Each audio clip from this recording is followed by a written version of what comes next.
Amaram 4K ദൃശ്യമികവോടെ November 7 മുതൽ ലോകമെമ്പാടുമുള്ള തിയേറ്ററുകളിലേക്ക്. അമ്മാ,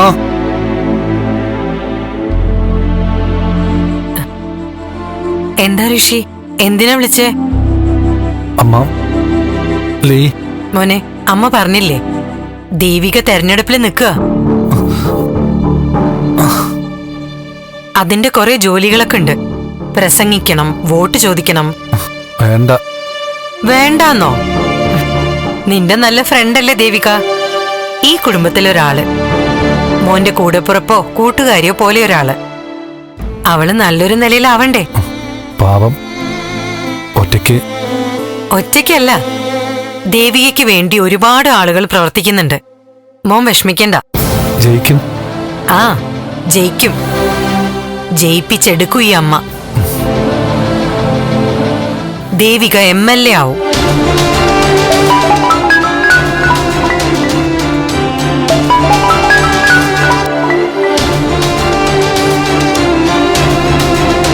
ഹലോ ഹലോ, AR ഗ്രൂപ്പിന്റെ MD മിസ് അരുന്ധതി അല്ലേ? യെസ്, ആരാ സംസാരിക്കുന്നേ? ഞാൻ സിദ്ധാർത്ഥനാണ്, സിദ്ധാർത്ഥൻ ചന്ദ്രൂത്ത്. ഓ, ദേവികയുടെ ഫാദറിനല്ലോ. പറയൂ സർ. എനിക്ക് മിസ്സിസ് അരുന്ധതി ഒന്ന് കാണണമായിരുന്നു. എന്താ സർ, പ്രത്യേകിച്ച് എന്തെങ്കിലും? കാണണം. ഇന്ന് സൗകര്യം ഉണ്ടാവോ? അയ്യോ, ഇന്ന് ചില അത്യാവശ്യ തിരക്കുകളുണ്ട്. 1-2 മീറ്റിംഗ് ഉണ്ട്. അപ്പോ ഇന്ന് പറ്റില്ല എന്നാണോ? ഒരു കാര്യം ചെയ്യും സർ, എന്റെ ഒരു സമയം വെച്ചിട്ട് ഞാൻ അങ്ങോട്ട് വരാം. അല്ല, ഓഫീസ് തിരക്കണയിൽ ഇങ്ങോട്ട് വരുന്നത് ബുദ്ധിമുട്ടാവില്ലേ?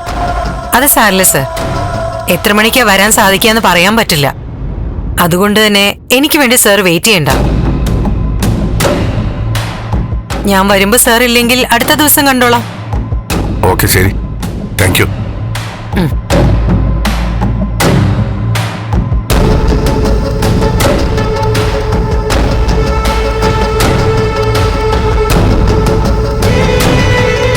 സിദ്ധു, ചായ. ഞാൻ അരുന്ധതിയെ വിളിച്ചിരുന്നു, ദേവികയുടെ MD. കാണണമെന്ന് പറഞ്ഞു. യഥാർത്ഥ പ്രശ്നങ്ങൾ എന്താണെന്ന് അറിയണം. കാര്യങ്ങൾ സംസാരിച്ചൊരു പരിഹാരം ഉണ്ടാക്കണം. അതെ, നന്ദന്റെയും ദേവികയുടെയും ജീവിതത്തില് ഇങ്ങനെയൊക്കെ സംഭവിക്കുമെന്ന് കരുതിയതാണോ? സിദ്ധുവും ഞാനും കൂടി അഭിപ്രായ വ്യത്യാസവും വഴക്കും ഒക്കെ ഉണ്ടായിട്ടുണ്ട്. പക്ഷേ നമ്മൾ പിരിഞ്ഞു മാറി നിന്നിട്ടില്ല. നന്ദന്റെ തെറ്റിദ്ധാരണകൾ മാറ്റാൻ നോക്കുമ്പോ അവൻ ഇഷ്ടപ്പെടുന്നില്ല. അവനെ കുറ്റപ്പെടുത്താൻ പറ്റുമോ? അവൻ നേരിട്ട് കണ്ടതല്ലേ. ദേവികയാണെങ്കില് പലതും മറയ്ക്കുന്നത് പോലെയാ സംസാരിക്കുന്നത്. ദേവികയെ എനിക്കും തനിക്കും അറിയാലോ. അവളുടെ സ്വഭാവശുദ്ധിയെ സംശയമുണ്ടോ? പക്ഷേ അമ്പലത്തില് ദേവികയെ ഒരു ചെറുപ്പക്കാരനുമൊത്ത് കണ്ടതല്ലേ. അതൊരു ഫ്രണ്ടായി കൂടെ പ്രഭ. നോക്ക്, അവന് സപ്പോർട്ടാവുന്ന രീതിയിൽ അവനോട് സംസാരിക്കണ്ട. ഞാൻ നന്ദനോട് പറഞ്ഞു, എല്ലാ പ്രശ്നങ്ങളും പെട്ടെന്ന് അവസാനിപ്പിക്കണമെന്ന്. ദേവികയെ പാർട്ടി സ്ഥാനാർത്ഥിയാക്കിയതുകൊണ്ട് ഞാൻ ദേവികയെ ന്യായീകരിക്കണമെന്ന് അവൻ പറയുന്നത്. അല്ല, ഒന്നാലോചിച്ച ദേവികയെ 100% ന്യായീകരിക്കാൻ പറ്റുമോ സിദ്ധു? അത് ശരി, ഇപ്പൊ തനിക്ക് സംശയമാണോ? അല്ല, എനിക്കൊന്നിനും വ്യക്തമായ ഉത്തരം കിട്ടുന്നില്ല. ആവശ്യമില്ലാതെ ഓരോന്ന് ചിന്തിച്ച് തല പുണ്ണാക്കണ്ട. മിക്കവാറും ആ അരുന്ധതി നിന്ന് തന്നെ വരും. ഞാനില്ലാത്ത സമയത്താണ് വരുന്നെങ്കിൽ താൻ സംസാരിച്ചോളണം.